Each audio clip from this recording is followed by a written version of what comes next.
Bonjour, on se retrouve pour un nouvel épisode et aujourd'hui on va parler bien-être, connaître la psychologie humaine pour se sentir bien. Mon invité du jour est Aurélie et je vous dis à tout de suite avec Aurélie. Bonjour Aurélie, je suis contente de te recevoir sur ce podcast. Bonjour Eva et merci justement pour ton accueil. Finally, comme on dit, ça fait tellement longtemps qu'on devait faire un épisode ensemble que je suis contente de pouvoir parler bien-être aujourd'hui avec toi. Est-ce que tu veux te présenter un petit peu, dire voilà ton parcours, qu'est-ce que tu fais, qui es-tu Aurélie? Alors, du coup, je suis Aurélie Lemonnier. Ça fait 10 ans. J'ai fêté là, en début de mois, mes 10 ans d'entrepreneuriat. Du coup, j'étais en effet dans le bien-être. Pendant 9 ans, j'ai tenu un centre spécialisé en minceur, remodelage, silhouette, bien-être. Et c'est vrai que justement, m'intéressant de plus en plus à la profondeur du bien-être des gens, je me suis inscrite en école de coaching l'année dernière. Et du coup, j'ai été certifiée coach professionnel pour justement accompagner les personnes avec une autre casquette. On en a besoin. Les chefs d'entreprise ont besoin d'être accompagnés pour se sentir bien. Et je me suis dit qu'aujourd'hui, parler de psychologie humaine, justement pour se sentir bien, on pouvait aussi parler donc des chefs d'entreprise, de cette pression que les entrepreneurs, les indépendants, les freelances, voilà, toute personne en fait qui sont à la tête d'une entreprise, que ce soit une micro-entreprise ou une SASU, une SARL, peu importe le statut juridique, on a tous besoin de se sentir bien. Et aujourd'hui, je voulais parler de voilà, comment se sentir bien, quel exercice on pourrait faire pour se sentir bien tous les jours.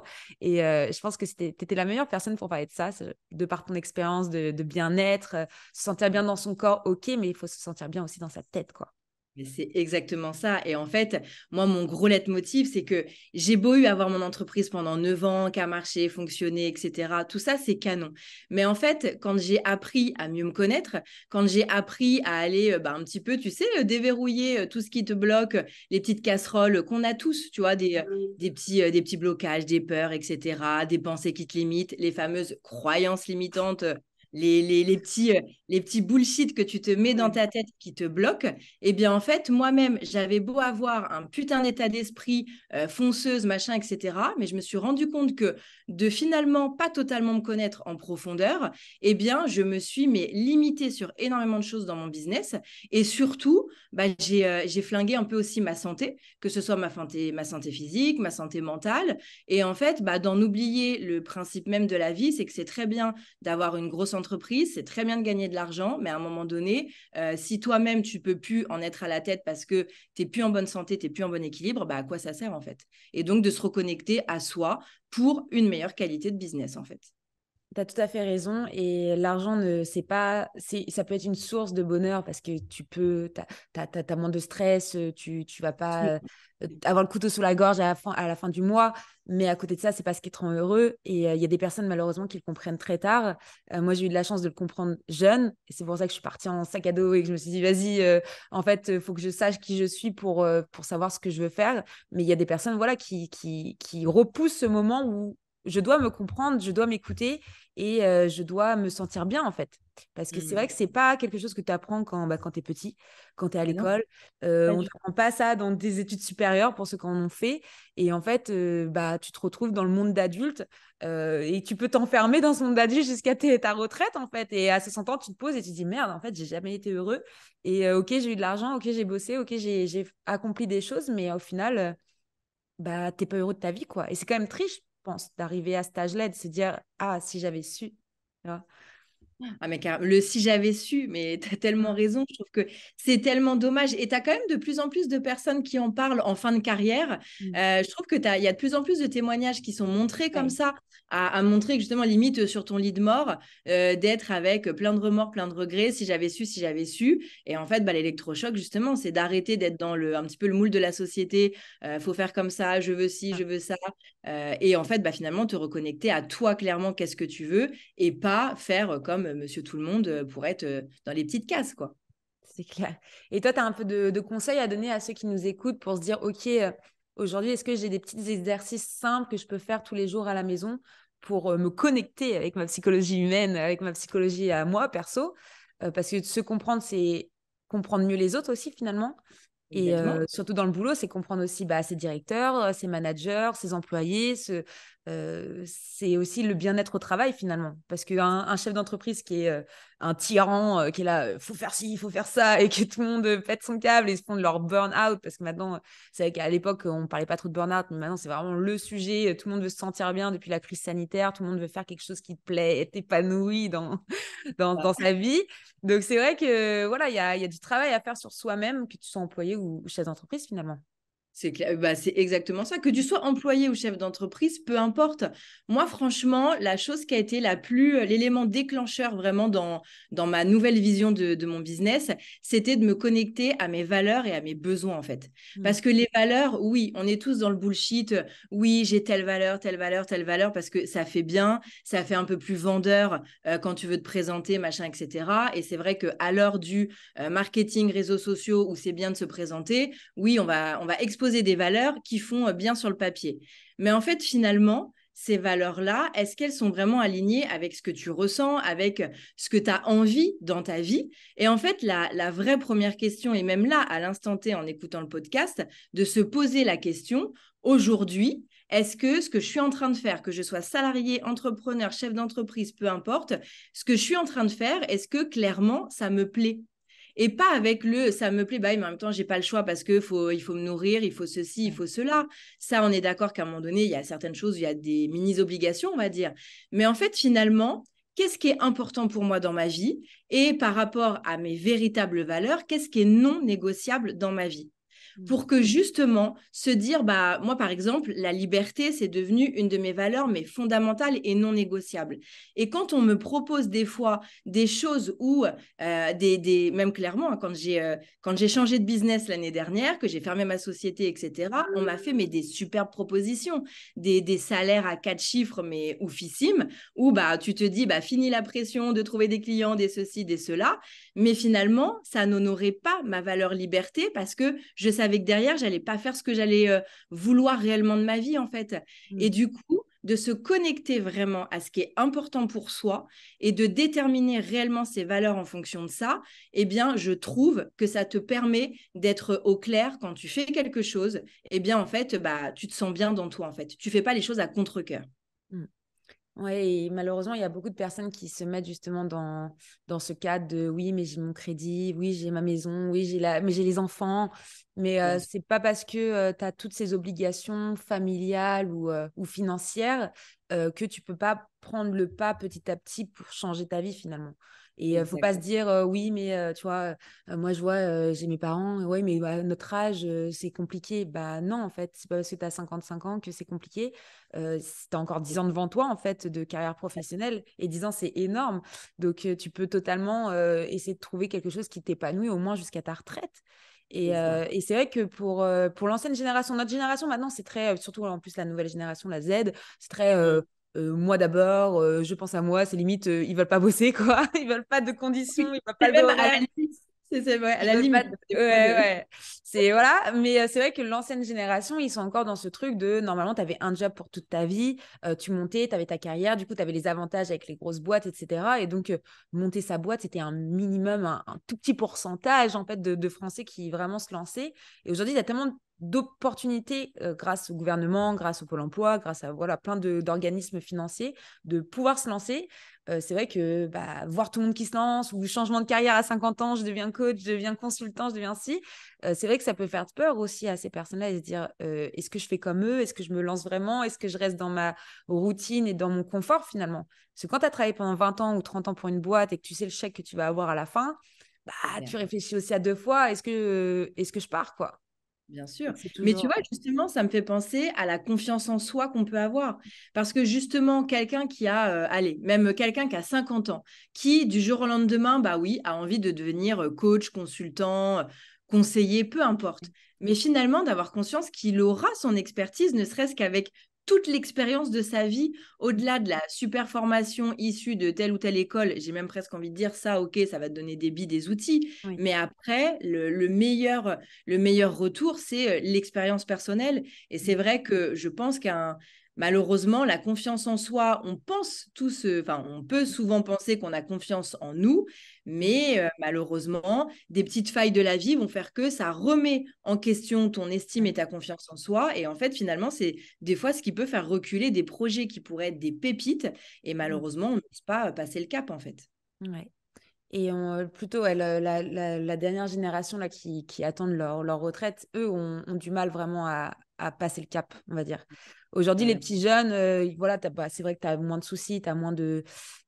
T'as pas, il y en a beaucoup qui n'ont pas encore d'enfants aussi. Tu vois, tout ça, c'est des choses aussi qui jouent, c'est normal.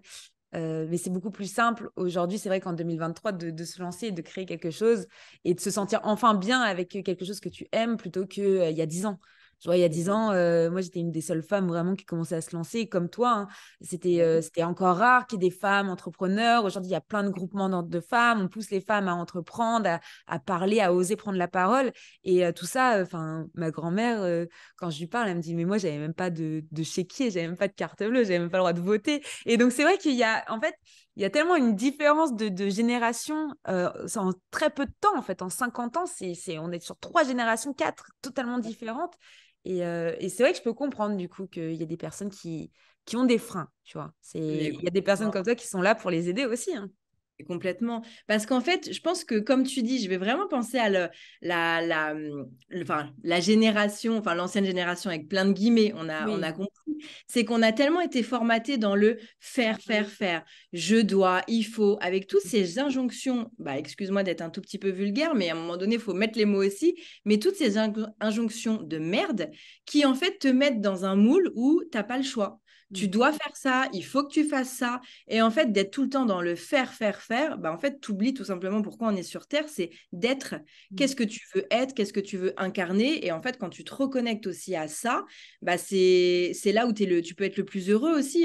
Mais clairement, c'est pas évident parce qu'on n'a pas été habitué à entendre ce discours. Et en fait, on est tellement un peu bullshité aussi par bah, le parcours idéal. Tu fais des études pour avoir un diplôme, faut que tu fasses des études supérieures parce que tu auras un meilleur travail. Du coup, on te conditionne à C'est ça. ça. Il faut viser le CDI pour viser la maison, mais la maison, elle est à crédit. Donc, finalement, elle Mm. n'est pas vraiment à toi avant 30, 40 ans, pour Ouais. après être à la retraite. Et en fait, finalement, le côté vie tracée, Mm. bah, des parcours comme le tien aussi, Eva, je me dis, mais c'est tellement inspirant que, bah ouais, en fait, bah, tu peux voyager à tout âge, tu peux entreprendre le plus tôt possible et kiffer ta life et pas avoir de regrets et pas attendre les grandes vacances ou la retraite pour aller Mm. voyager et kiffer, en fait. Mm. C'est clair. Après, tu vois, là, je suis chez mes parents en ce moment. Là, je suis en transition je pars vivre aux États-Unis. Et d'où les fameuses orchidées très sympas de ma mère derrière. Mais tu vois, du coup, je vois leur routine, en fait. Et c'est vrai que quand tu as une routine, bah, c'est compliqué d'en sortir. Le Et matin, oui. ils partent à la même heure au travail. Ils rentrent à la même heure. Ils mangent à la même heure. Et tu vois, bon, là, moi, j'ai été chamboulée de mes routines, tu vois. Mais de voir, en fait, cette routine-là, ça me rappelle ah ouais, en fait, toi, t'es pas normal. Et normalement, de ce le gouvernement nous a inculqué depuis qu'on est toute petite, de rentrer justement dans ce moule de, bah, il y a la maison, il y a les crédits, il y a les machins, il y a les trucs, t'as un boulot, t'as un CDI. Bah, en fait, je me rends compte que, en fait, ouais, c'est peut-être 80% de la population française qui a la vie de mes parents. Et je critique pas, hein, c'est une vie Bien qu'ils sûr, apprécient exactement. et ils se Exactement. sentent bien et ils aiment ce qu'ils font. Et voilà, après, c'est vrai qu'ils me disent, bah, maintenant, à cette époque-là, vous avez plus d'opportunités, etc. Enfin bref, mais c'est vrai que ça te remet une claque un peu, te dire, OK, en fait, il y a plein de gens qui vivent comme ça. Et c'est compliqué de leur faire comprendre que tu peux encore changer. Et enfin bref, donc ouais, le bien-être, c'est important pour revenir au bien-être. Se comprendre à tout âge, c'est important, mais faire ce que t'aimes, ouais, c'est important aussi, quoi. Complètement. Et après, le bien-être, justement, pour qu'on soit clair aussi qu'il n'y a aucun jugement sur les personnes qui vont avoir le côté vie tracée, toute classique, etc. Il n'y a aucun jugement. Tant que, de toute façon, encore une fois, tant qu'on se sent bien, si vraiment on se sent heureux dans cette vie-là, c'est parfait, en fait. Ouais. Mais là où ça devient important, c'est quand tu commences à ressentir, tu sais, des mal-être, tu tombes facilement malade, Mm. tu as tout le temps, tu sais, ouais, une petite maladie chronique qui revient, etc., bah, à un moment donné, tout ça, ça peut être des signes et ça peut être des éléments déclencheurs. Moi, j'adore alors, mon petit côté perché, le mal a dit, c'est que justement, les mots MAUX, c'est vraiment bah, les mots MOTS que tu n'exprimes pas en fait. Et Mm. à un moment donné, quand tu vas tomber souvent malade à répétition pour des petites broutilles, ça peut être aussi un message du corps de dire, bah, tu sais, là, en fait, je suis peut-être pas spécialement hyper heureux dans ma vie actuellement. Écoute-moi et fais attention à moi, en fait. Et Mm. c'est là que justement, ça devient important de s'écouter et de pouvoir mettre des choses en place, en fait. Ouais, c'est vrai que j'ai jamais pensé à ça, que finalement, ouais. Après, ton corps, c'est vrai que c'est ta meilleure des. c'est le retour de ton cerveau, en fait. C'est ton cerveau te communique à travers ton corps. Et ça, je le vois. Bah, de toute façon, les personnes qui sont souvent stressées, elles ont la peau qui pèle dans les mains, des sueurs. Et c'est pas de la sueur de stress, c'est du mal-être intérieur que ton corps Vraiment. t'exprime, quoi. Tu sais, mon meilleur exemple, j'ai eu un accident de voiture en 2011. Et ben en fait, donc j'avais eu une semi-paralysie. Enfin, c'était assez chaud et j'étais inapte à mon poste. Et ben c'est là que j'ai eu l'envie justement de créer ma société parce qu'en fait, inapte à mon poste, il fallait que je m'adapte à un poste de travail. Très clairement, jamais j'aurais osé quitter mon travail parce que j'avais une très bonne paye, un très bon cadre, machin, etc. C'était une très grosse société rouennaise. Donc en fait, qui aurait voulu partir de là-bas, en fait, sans mon accident, j'aurais jamais mis un pied dans l'entrepreneuriat. Et Ouais. des fois, tu vois, c'est le côté un peu ce que j'aime dire, le cadeau caché de la vie, c'est que des fois, oui, il va t'arriver quelque chose qui, à l'instant T, est désagréable, mais en fait, derrière, c'est peut-être une prise de conscience à réouvrir que ta vie, il y a peut-être un autre tournant à prendre. Et Oui, c'est mais important, ouais. justement, des fois, de ne pas attendre que ce soit trop tard. Non, mais complètement, ou des opportunités. Parce qu'on dit souvent, tu vois, les personnes qui sont libres comme nous, comme moi, on me dit souvent, ouais, tu as de la chance de ce que de ce que tu as. Mais non, en fait, j'ai juste pris des opportunités. Le jour où on m'a tapé à ma porte pour me dire, tu me fais un event, j'aurais pu dire non et j'aurais peut-être jamais eu une carrière et je serais peut-être encore dans l'immobilier aujourd'hui à vendre des maisons. Et j'aurais peut-être jamais voyagé et je serais peut-être mariée avec un Rouennais, j'aurais peut-être Enfin, en fait, ce que les gens se rendent pas compte, c'est qu'il te suffit de prendre une seule opportunité qui fait qu'en fait, ça a changé toute ta vie. C'est ça. Et c'est pas le destin. Oui, il y a du destin aussi. Moi, je crois à ces choses-là. Il y a des personnes qui y croient pas. Mais si tu prends pas certaines opportunités ou si tu prends pas un tout petit peu de risque dans ta vie, bah, ta vie, elle sera monotone, en fait. Et tu peux pas te plaindre après ou te dire, ouais, elle a eu de la chance ou il a eu de la chance euh, ou c'est bien tombé. Tu vois, c'est même les gens qui réussissent sur les réseaux sociaux et les gens, ils disent, ouais, mais elle a eu un coup de chance, elle a eu une vidéo qui a percé. Bah non, en fait, derrière, tu vois toutes les vidéos. Là, je vois en ce moment, il y a la nana Tube Girl, elle s'appelle. Tu sais, elle fait des vidéos comme ça dans le métro. Je sais pas si tu as vu avec les cheveux en mode de ouf. Elle a fait 40 millions de vues aujourd'hui. Elle travaille avec les plus grandes marques de Hugo Boss, etc. Elle est en train de exploser, la nana. Et en fait, ok, elle a une seule vidéo qui a percé, mais elle fait Tube Girl depuis genre un an dans les métros à faire la meuf parce que voilà, c'est une mannequin et elle voulait se faire remarquer. Mais si voilà, elle s'est donné les moyens. Donc, tu as aussi prendre des opportunités, tu as aussi se donner les moyens pour avoir des opportunités. Et après, s'il y a prendre le risque de les accepter ou non, quoi. Ah mais totalement. Et en plus, ce que tu viens de dire, c'est tellement ça. Le mot, tu as de la chance dans ce que tu fais. Les gens se rendent pas compte quelque part des fois de la violence que ça peut être parce que oui, sur le papier, on va voir les belles choses, mais en fait, tout le côté galère de ce qui peut se passer, en fait, tu vas pas en parler H24. Tu Mm. vas pas être focus H24 sur l'aspect négatif, Ouais. mais bien évidemment que de toute façon, après, c'est la vie aussi. La vie, c'est un cycle, c'est des hauts, des bas. Donc, même dans nos plus belles réussites, derrière, c'était des grosses galères, des gros moments de down et des moments de down qu'on revivra aussi un jour, même quand tu es au sommet de la réussite. C'est la vie, en fait. Mm. Mais c'est vrai que derrière, comme tu dis, c'est saisir des opportunités, quoi. C'est ça, c'est la vie Euh, et c'est vrai que tu peux être très down. Moi, ça m'est déjà arrivé de pleurer, de me remettre en question, de me dire, mais qu'est-ce que je suis en train de faire? Pourquoi je me inflige tout ça? Mais je pourrais avoir une carrière de ouf dans une boîte de ouf. Qu'est-ce que je m'emmerde, en fait? Mais c'est normal. Et si tu te remets pas en question, c'est que tu t'avances pas non plus. Mais tout ça, Ouais. ça fait partie, comme tu dis, si tu gardes le négatif, tu n'auras pas de positif. Et donc, en fait, ton bien-être intérieur, il disparaîtra. C'est ça. Mais après, on n'est pas tous faits parce qu'on parle beaucoup de l'entrepreneuriat, surtout en ce moment, enfin depuis un an ou deux, là c'est très... voilà, depuis Mm. la crise sanitaire, vraiment, on met en avant le fait de se lancer, d'être son propre patron, etc. Mais on n'est pas tous faits pour faire ça. Il y a des Je suis personnes qui seraient jamais bien dans leur tête en étant chef d'entreprise. C'est ça. Et c'est pour ça que justement, quand je parlais de cette notion de valeur, ça concerne tout le monde. Salarié ou Mm. entrepreneur, c'est pour C'est tout le ça. monde, pour que justement, un salarié qui est En fait, on va vraiment rentrer dans ce côté, alors pas case, parce que je ne veux surtout pas utiliser ce mot-là, mais type de personnalité, où en fait, on va avoir ce côté aventurier de l'entrepreneuriat, on va dire, et un côté plus sécuritaire. Et quand tu te connais et que tu es au clair sur tes valeurs, et en fait, comme tu dis, de ne pas tomber dans le piège de, ah ouais, là, en ce moment, on nous dit, il faut entreprendre, ou même, je suis au milieu de potes entrepreneurs, ils ont que des réussites de fou, allez, moi aussi, je vais entreprendre. Mais en fait, peut-être que toi, c'est pas ce qui te correspond et ce qui te va. Donc, justement, le fait de te connaître et de vraiment savoir de quoi tu as besoin pour être épanoui, peut peut-être aussi éviter de partir dans l'entrepreneuriat pour faire comme tout le monde. Et du coup, malheureusement, que ça ne corresponde pas, en fait. Ouais. Et que tu te plantes, où il y a les gens aussi qui prennent, du coup, qui partent, qui démissionnent, bon, avec des accords financiers, bien sûr, avec leurs entreprises. Et puis, ils se disent, bon, j'ai 2 ans de Pôle emploi, quoi, de chômage, donc je vais en profiter. Mais du coup, ils se donnent même pas les moyens. Et en fait, au bout de 2 ans, ils sont là en mode, bon, faut que je retrouve du travail parce que ça va pas marcher. Bah ouais, mais il faut pas que tu attendes 2 ans. C'est pas parce que tu as 2 ans de revenus qui viennent tous les mois que tu dois moins travailler parce que c'est du travail d'être entrepreneur. C'est du travail Discipline, vraiment une la discipline. discipline, ouais.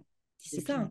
Et c'est pour ça que, tu vois, je trouve important de parler de plus en plus aussi moi, c'est ce que j'essaye de faire au maximum, alors même en story, etc., sur les réseaux, de parler tu sais, des phases de down, vraiment les phases où, à un moment donné, tu es dans un coup de mou, tu as beau croire en ton projet, croire en plein de choses et être hyper positif de base, et même la personne la plus positive, dynamique, pétillante, tout ce que tu veux, elle aussi, elle va connaître des moments un petit peu plus désagréables.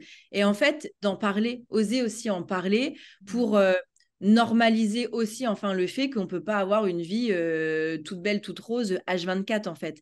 Et d'accepter justement ces phases de down, ces phases de, à un moment donné, s'il y a un coup de mou, c'est peut-être que tu n'es pas sur le bon projet, tu n'es pas sur la bonne mission à vouloir faire, tu n'es peut-être pas aussi assez à l'écoute de toi-même, tu vois, pour rester connecté au bien-être. Des fois, les périodes de down qu'on va rencontrer, c'est peut-être que justement, en fait, on s'est oublié. On est boulot, boulot, boulot, boulot, boulot. Et Ouais. en fait, à un moment donné, attention, repose-toi un peu, reprends du sommeil, détends-toi, fais attention à toi. Et en fait, les phases de down, de les accepter, je trouve que c'est une très, très belle marge de progression aussi pour ne pas s'auto-saboter, se polluer de pensées négatives qui derrière te mettront dans des comportements négatifs et du coup forcément dans des résultats négatifs dans ta vie en fait. Concrètement.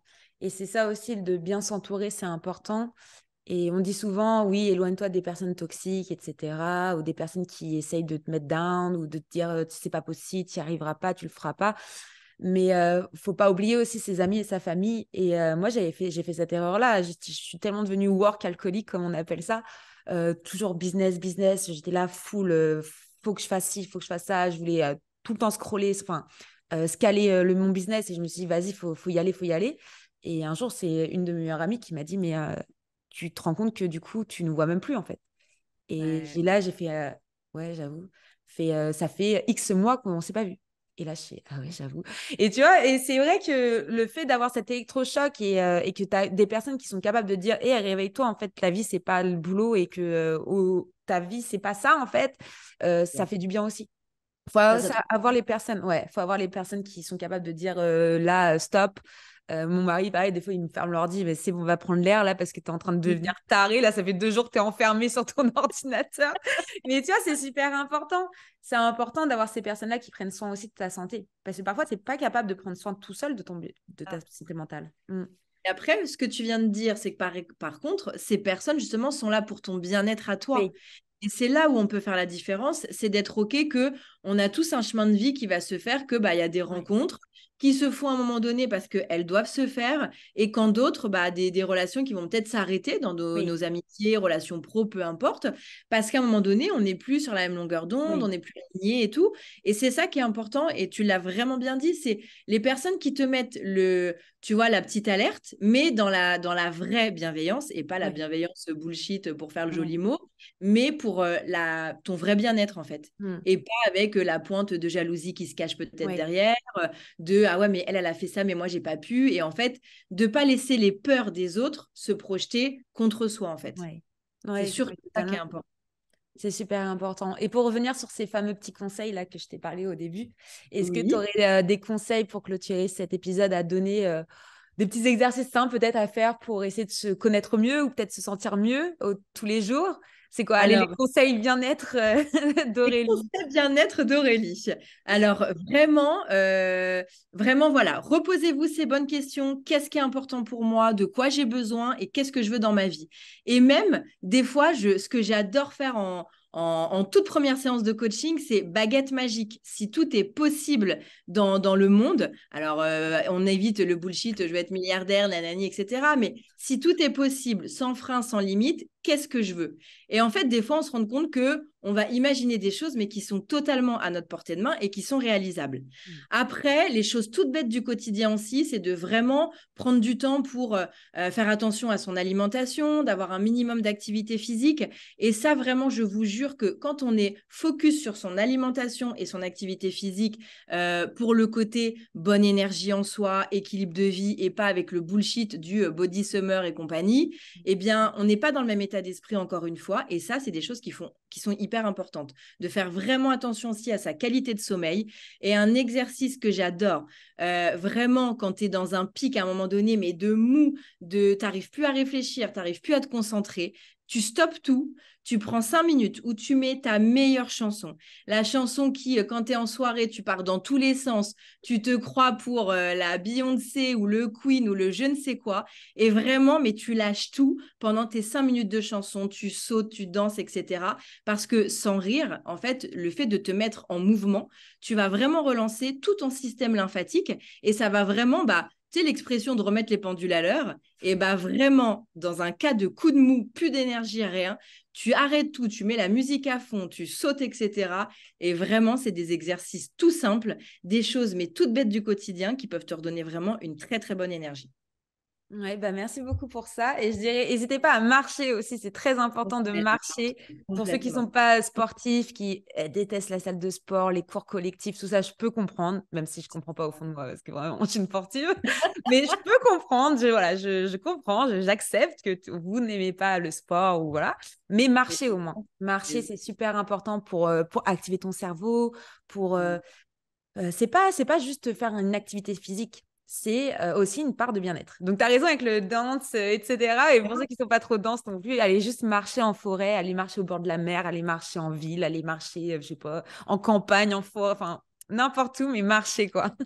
Et même à la rigueur, alors sans que ce soit le côté foufou de la danse à sauter dans tous les sens, mais comme tu dis, tu pars marcher, d'essayer de trouver une petite plaine, une forêt ou peu importe, et de mettre quelque chose, en fait même un son ou rien du tout, mais quelque chose qui va rassurer, qui va faire du bien pour, allez hop, je déconnecte de tout. Et en fait même de visualiser un interrupteur, l'interrupteur on-off, et à un moment donné de se dire, allez, stop, Mm. vraiment, il faut que je me déconnecte et je vais rallumer après la lumière. Carrément. Il faut pas hésiter à faire des coupures de réseaux sociaux aussi, parce qu'il y a beaucoup de personnes qui sont full téléphone. Faites des cures de téléphone. Moi, j'aime trop faire ça, des cures de téléphone, genre un jour ou deux où tu es vraiment sans téléphone. Et du coup, tu réactives d'autres. Bah, du coup, tu t'ennuies, donc tu vas faire des choses que, voilà, tu vas être un peu plus créatif, tu vas faire des choses que tu n'as pas l'habitude de faire. Et, C'est ça. tu vas t'occuper, tu vas te prendre soin de toi, tu vas, tu prends un Même de bain lire, aussi. mais même complètement, comme tu dis, même une chose toute faite, tu te prends un bon bain, un bon livre, enfin, Mm. peu importe, c'est sûr et certain que tout ce Ouais. qu'on peut donner comme conseil, tout le monde s'y retrouvera peut-être pas. Ouais. Mais en fait, c'est de se dire, ouais, qu'est-ce que j'adore faire et que j'ai pas fait depuis longtemps. Mm. Et là, dans ce cas-là, ça peut être cette petite pause pour se reconnecter à soi comme ça. Carrément. Mais en tout cas, merci beaucoup Aurélie. Je vais mettre toutes les ressources de tes réseaux sociaux, site internet, etc. dans les ressources de l'épisode pour qu'on te Merci. retrouve. Donc, si vous avez besoin d'avoir des conseils bien-être, n'hésitez pas à aller papoter avec Aurélie. Et puis, merci beaucoup en tout cas pour tout ça. Et merci à toi pour ce bon moment. Merci beaucoup, Eva. À bientôt tout le monde. Ciao, ciao.